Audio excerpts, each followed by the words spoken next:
What's up, amigos? Commander Jaime here today. Today we're going to go over how to play Aqua Force, and I'm going to highlight two of the main decks that I definitely recommend for V Premium and Premium, and specifically for Thavas and Maelstrom. So I'm going to actually cover some of the key aspects for them and actually some tips, and then also highlight some of the strides as well, and then talk about some of the guidelines too. So let's get right into it. Next Level Gaming has the new playmats already out. We have Bruce versus Bastion over here. Really amazing artwork, so I highly recommend. We also have the Vanguard Valentine's one, so if you're into like Angel Feather, for example, this would be perfect as well. And in the future coming out, we'll have something with Zorga versus Seraph Snow, so I'm excited for that one too. I'm gonna actually get that one myself too, so you can check out the affiliated link down in the description below and also get a 10% discount on your next purchase. For Thavas specifically, the magic happens once you ride to grade 3. This is your winning image, and so as soon as you ride to grade 3 with Thavas, you want to go Excel 2. This helps you draw an extra card, but also sets you up for your rearguards for setting up your comrades in order to have this multi-attack strategy. Aqua Force is a clan that needs its comrades set up, so that's why you want to set up with these rearguards, because it is a rearguard-centric clan. The key thing for Thavas is the Pseudo Lambros Stride from main deck, and so in order to fulfill condition, you need to rest 3 rearguards before you start your battle phase, and so you want to use cards such as Thavas Skill to be able to rest a rearguard and retire, and then of course other cards such as like Pursuit Assault to make sure that you have 3 rested rearguards. And then once you start the beginning of your battle phase, you can do the skill, get Lambros from the main deck and actually ride it as your new Vanguard. It'll get plus 10k and an additional drive check, and you have the ability to restand as many rearguards as you want to. So then your comrades are now into the formation of actually attacking now. So this gets around the issue of rested rearguards not being able to attack, but now since they're restored, they can now attack and actually have that pattern. The typical Lambros turn then has 5 attacks, so as you can see, you can poke with a card such as on the XL2 marker, and then you can have a column, then you can have followed up by the next column, and then finally your Vanguard can attack. And then that's when Lambros' skill can Counterblast and Soul Blast 1 to restand a column, and if your opponent's grade 3 or greater, they can get plus 5k each as well to restand that column. And this enables you the 5th battle in that sense. And at the end of the turn, now you get able to rewrite Thavas from the Soul and actually generate a second XL2 marker, or XL1 if you want XL1. And so this is helping you scaling XL circles already just by doing this turn as well. Another key tip is that you can Soul Blast the Thavas that you initially ride with, and because you have no grade 3 targets, you then have no Vanguard, and due to the comprehensive rules, you have to choose a card from your soul to rewrite as your new Vanguard. So you're able to actually choose like your grade 2 to rewrite in that sense. Now why would you do that? In V Premium it doesn't really make sense, but in Premium you're able to deny stride in that sense, and I'll cover some more of the cards that you can stride into that make it worthwhile in certain matchups and scenarios. You don't always have to do this in Premium, but it's just something that we have access to. Now the key cards for Thavas is specifically Pursuit Assault and Agias. So Pursuit and Agias actually are able to rest 2 rearguards with their skills. Pursuit takes a Soul Blast, while Agias takes a Counter Blast, and they have their benefits too. Pursuit gets strong as well for each additional Excel circle that you have for 5k. Agias gets plus 10k just in general, so they're also beaters in that sense.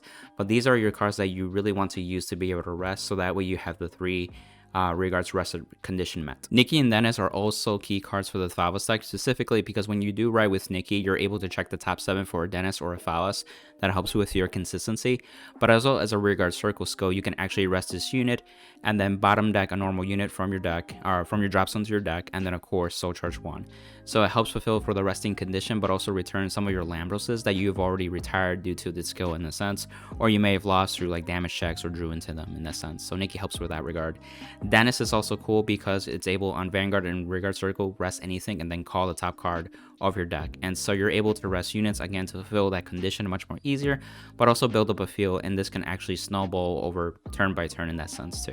Other key cards are Tidal Assault, Terrific Coil, and Wheel Assault. Both Tidal and Coil really serve the service of actually being a restander, so they can Soul Blast 1 to be able to restand themselves. Where Tidal Assault is a little more flexible, it can do that in any turn, or any battle I should say, but if it's second battle or more, it'll lose power immediately. Where Terrific Coil can actually get power, but it's restricted to the first battle, so you have to decide which one is better for you at that sense. Wheel Assault is another way to extend more attacks during your Lambros turn, so that way you can actually place a rearguard such as Coral Assault in the back row and be able to swap with them. And Coral Assault is such a other key card as well to mention too, just because he's a beater and is able to go into Soul and draw you a card in that sense. Now into Maelstrom. Maelstrom is a turn 3, turn 4 type of deck as well, where your turn 3 is really can be a setup turn and also an aggressive turn. And so really what it has offer is the OG Maelstrom in the sense to be able to restand. And so whenever your rearguards attack the Vanguard and hits the 3rd battle or the 4th battle, you can restand this by discarding 2. And in that sense, you can have more attacks with the Vanguard and have drive checks to be more aggressive. This is also in tandem with some key cards that you want to use in order to hit guaranteed. Cards like Radial Assault and Alpida are the ones that are able to guarantee you that hit, where Radial Assault can Soul Blast and actually when it boosts that attack, it consider as hit. Where Alpida is a counter blast when it attacks, so that way you actually coordinate that attack to be either the 3rd or the 4th battle, so that way you're able to do Maelstrom's restanding skill. Cards that help also with this turn are Fencer and Press Stream, where Fencer is really a card that gives you as a beater, when it's the 4th battle or more and you have a Maelstrom Vanguard, it becomes plus 15k in that sense, so it's a 24k beater by itself, and then it also is able to search for the top 7 for a Maelstrom card to add to that. And because you're able to add Maelstroms as well, you have a card like Press Stream over here that counterblast 1, discard a Maelstrom, your Vanguard Maelstrom now gets an additional drive check for the turn. So this helps with the multi-attack from the Vanguard, so that way if you do go triple drive, both attacks will have triple drive, so that's why you can have 6 drive checks in that turn, helping you build advantage and also be aggressive as well. And then cards with like Radial Assault, where their Soul Blast skill, you're also able to return a Maelstrom from the drop zone back into deck and draw a card, so they work in tandem as well in that sense. Other key cards to help out with this strategy too is that you have Analyze Shooter and Reverse Maelstrom. Analyze Shooter lets you help you basically when it attacks and hits, you can actually discard a card and search for 2 different Maelstroms. This helps you build up to 1, have consistency or writing the right Maelstrom that you need, and 2, fodder for Press Stream in the sense to be able to have drive checks. Then Reverse Maelstrom is another alternative to have actually to finish that, but more than likely you're going to use Glory as well, which leads me onto the turn 4 turn. So now that you're on the turn 4 turn, you're rewriting, but this time we're using Glory Maelstrom. This gives you the 2nd Excel Circle, which is big too as well, and your opponent, you ideally want them to be 4 to 5 damage, specifically 5, so they have to guard everything. And so once you set up your field, the magic numbers that you want to hit are 27k, 28k, and then 32 and 33k as well. Why is that? It is because that once you have a front row, you can use Glory skill to counterblast 1 and give your whole front row plus 10k until the end of the turn. Not only that, but your opponent's restricted to only guard 1 card from hand per battle in a sense. So if you start thinking about the shield value of cards, heal triggers, most stacks have gone for the grade 3 heal guardian, so now they have 15k shield, so 15k plus a 12k or 13k body is only 28 as well. And then of course if they did play the 20ks, that's where that 32 33 number hits. But outside of that, it's either perfect guards or protect markers or the critical sentinels as well that really stop it. So one of those attacks are gonna hit and you're gonna deal 6 damage. That's the beauty of Glory Maelstrom. Now for both decks into the premium format, strides that I want to highlight are Gembold, Alexandros, Lambros, and Valeos. We'll start off with Gembold. Gembold on place, you can actually check the top 7 cards and call 2 rested, and then that way you can able to start building a field. Even though they're rested, they're still valuable sources. Cards that you would like to call are basically cards that have on place skills that you can benefit from, or cards that will go into soul and generate you hand, such as like Direct Shooter, the Critical Trigger, Narissa, or Coral Assault. Then during the battle phase, when Gembold attacks, you can counterblast, flip something, and then for every 2 rested rearguards that you have, you can actually draw a card and retire one of your opponent's rearguards. And then if you drew 3 cards or more, you're able to choose 2 of your rearguards and stand them as well. So this helps you in multiple ways. 1, generate more advantage. 2, take away cards from your opponent in the resources, and 3, being able to restand for more aggression in a sense. So it's really the best of everything, and it's generally the first stride that you go for most Aqua Force decks too. So I definitely recommend playing this card as well. The next best stride is really Alexandros. Alexandros is meant to be like a mid to late stride in that sense, because when it attacks and it's the 2nd or 3rd battle, you can counterblast 1, and at the end of the battle, restand 2 of your rearguards, and they get plus 5k for each card face up in the G zone. So as you can see, this is way better in the mid to late game where you have a bigger G zone that's flip face up. And so ideally you want to have where you get to the point where you have 3 or more face up cards in the G zone to really make that worthwhile. And then if you're able to generate multiple Excel circles with Thavas and of course Maelstrom by rewriting as well, you're able to take advantage of that and have more attacks with power. Lambros is also very similar and is really the original one. In fact, it had the nickname Lambroke. The benefit of Lambros instead of having a pair in your strike zone is because it doesn't cost any counterblast or soul. It just asks for it to be the 4th battle or more when it attacks and then flips up copy. So with the Excel circle, it's a lot easier to do that without the need of a restander. And so if you don't have any counterblast to work with, Lambros is a great strike to be able to restand 2 of your units, and then if it's you have 2 or more face up in the G zone, then those units would get an additional plus 10k to have that aggression too. Lastly, Valeos is one card that I want to touch about, and it's really unique in this card too. So when it attacks, you can counterblast, flip something in the G zone, and then you can call up to 2 cards per card face up in the G zone. And then for every card that you call, you draw a card. And then if you have 2 or more face up cards in the G zone, then your opponent's Vanguard gets locked at 11k until the rest of the turn.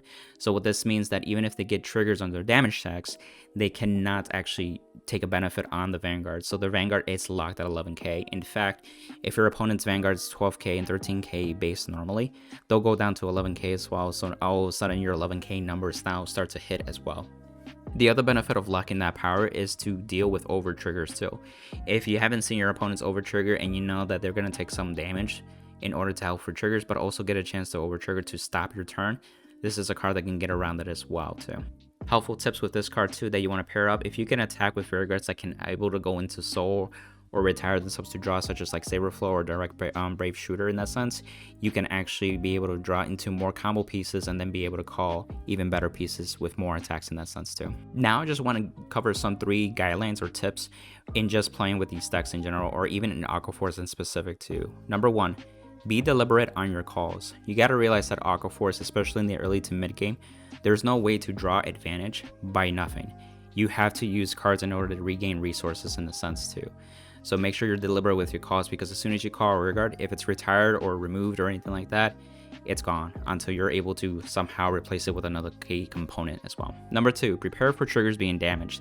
So one of the biggest issues since the beginning of time for Aqua Force is dealing with triggers that are damaged. And so for example, if your opponent got 1 damage trigger and all of a sudden all your battles don't necessarily hit or even make better numbers in that sense, your turn can be very, very lackluster. In fact, sometimes if you don't have the numbers paired off with the following attacks that are still remaining, those attacks are useless, and in that sense, you're not really applying much pressure in that sense too. So you have to be accountable and preventable and predict that as well.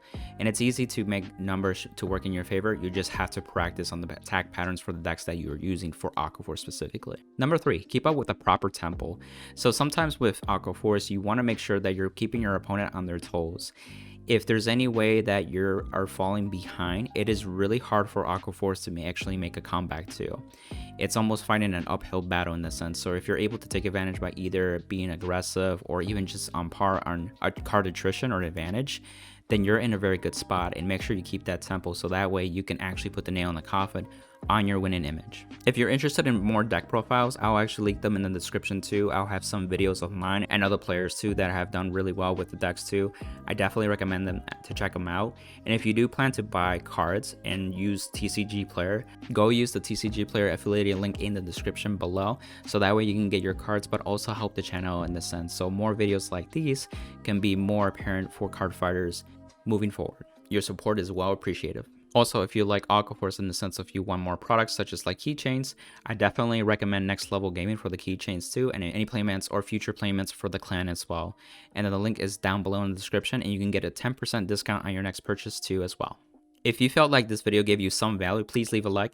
It actually helps the channel out with the YouTube algorithm, so that way other card fighters like yourself can actually get a chance to see this video and help them out as well. And then go ahead and comment down below some suggestions or tips for, just to help out other Aqua Force players too in this pinned thread that I have, so that way they can actually go to the thread and see additional tips in that sense. People love your feedback too, so definitely share, and I'll definitely love to engage with conversation with you too as well. And then of course share it with a fellow amigo that is interested in the clan or likes to learn how to even face it, or even just some Aqua Force veterans or fans, or even like new people too. It doesn't matter who it is. I definitely recommend sharing it with your friends. And then lastly, make sure you subscribe and hit the bell for instant notifications for future content to see more value. Till the next time, see ya amigos, bye.